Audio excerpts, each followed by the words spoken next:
সারাদিন একটা খোঁজ নিলে না, তারপর একটা ফোন পর্যন্ত দিলে, তারপর একটা ছোট্ট মিষ্টি কথা বললে মানুষটা সব ভুলে গিয়ে গলে গিয়ে সব অবহেলা ভুলে গেল।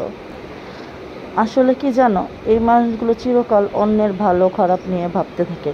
অন্যের কিতে ভালো হবে, কিসে মন্দ হবে, এটা নিয়ে সবসময় চিন্তা করতে থাকে।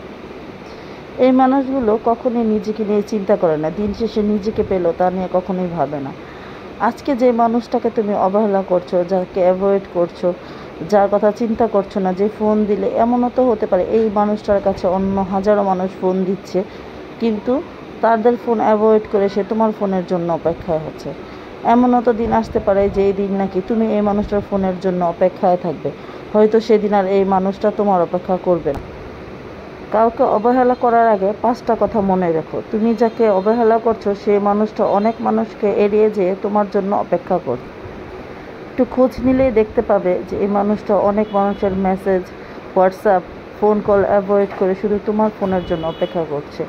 এই মানুষটা একটু তোমার কাছ থেকে ব্যক্তিগতভাবে সময় চায়, তোমার সাথে দেখা করতে চায়, তোমার সাথে ভালো থাকতে চায়। এই মানুষটাকে তুমি ততক্ষণে অবহেলা করতে ভয় পাবে যতক্ষণ এই মানুষটা তোমাকে ছেড়ে যেতে ভয় পায়। দ্বিতীয়, একটা মানুষকে তুমি ততক্ষণে অবহেলা করতে পারবে যতক্ষণ সেই মানুষটা তোমার জীবনে আছে, কিন্তু যখন সেই মানুষটা তোমার জীবন থেকে চলে যাওয়ার সিদ্ধান্ত নিয়ে নেবে, তখন তুমি হাজার চেষ্টা করলেও সেই মানুষটাকে আর আটকাতে পারবে না, আর সেই মানুষটাকে তোমাকে হারানোর ভয় দেখাতে পারবে না।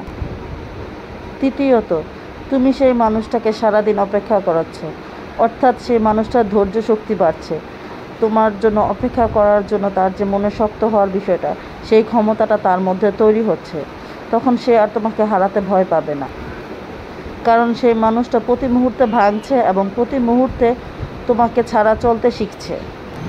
সে মানসিকভাবে তৈরি হচ্ছে, সে ব্রেকআপের জন্য তৈরি হচ্ছে, সে নিজেকে প্রস্তুত করে ফেলছে কিভাবে তোমাকে ছাড়া থাকতে হয়, কারণ সে বুঝে গেছে তোমার সাথে তার একটা দূরত্ব তৈরি হয়ে গেছে।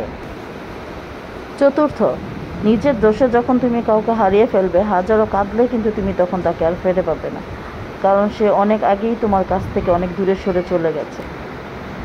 কারণ নিজের দোষে তুমি তাকে হারিয়ে ফেলেছো, তার মানে এই ভুলটা তুমি জেনে বুঝে করেছো। তুমি তাকে প্রতিনিয়ত ঠকিয়েছো, অবহেলা করেছো, অবজ্ঞা করেছো, অপমান করেছো, এবং সেজন্যই সেই মানুষটা তোমাকে ছেড়ে চলে যাচ্ছে।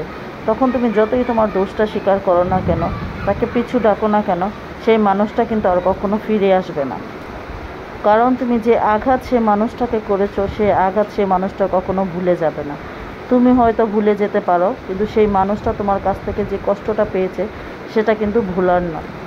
যখনই সে তোমার কাছে ফেরার কথা চিন্তা করবে, তখনই তার মনে পড়বে তোমার কাছ থেকে পাওয়া সেই অবহেলা, অপমানের কথাগুলো। সর্বশেষ এবং পঞ্চম ধাপ, কাউকে যদি তুমি কষ্ট দাও, সেই কষ্ট কিন্তু ফিরে আসে। ভালোবাসলে ভালোবাসা যেমন ফিরে আসে, কাউকে কাঁদালে কান্নাটাও ঠিক তেমনই ফিরে আসে। আজকে যখন তুমি এই মানুষটাকে অবহেলা করছো, ঠিক এই একই অবহেলা অন্য কোনো মানুষ তোমাকে একদিন ফিরিয়ে দিবে।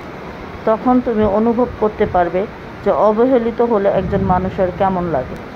কেউ কষ্ট দিলে, আঘাত করলে সেই মানুষের কতটা কষ্ট হয়, তখন তুমি অনুভব করতে পারবে। আজকে তুমি এই কষ্টগুলো পুরোপুরি অনুভব করতে পারবে না। এই কষ্টগুলো ফিল করতে পারবে সেই দিন, যেই দিন এই একই ঘটনাগুলো তোমার সাথে ঘটবে, তোমার সাথে অন্য কেউ এই একই আচরণগুলো করবে। ঠিক সেই দিন তুমি এই কথাগুলো মনে করে নিজে নিজে নিজের অগোচরেই কাঁদবে।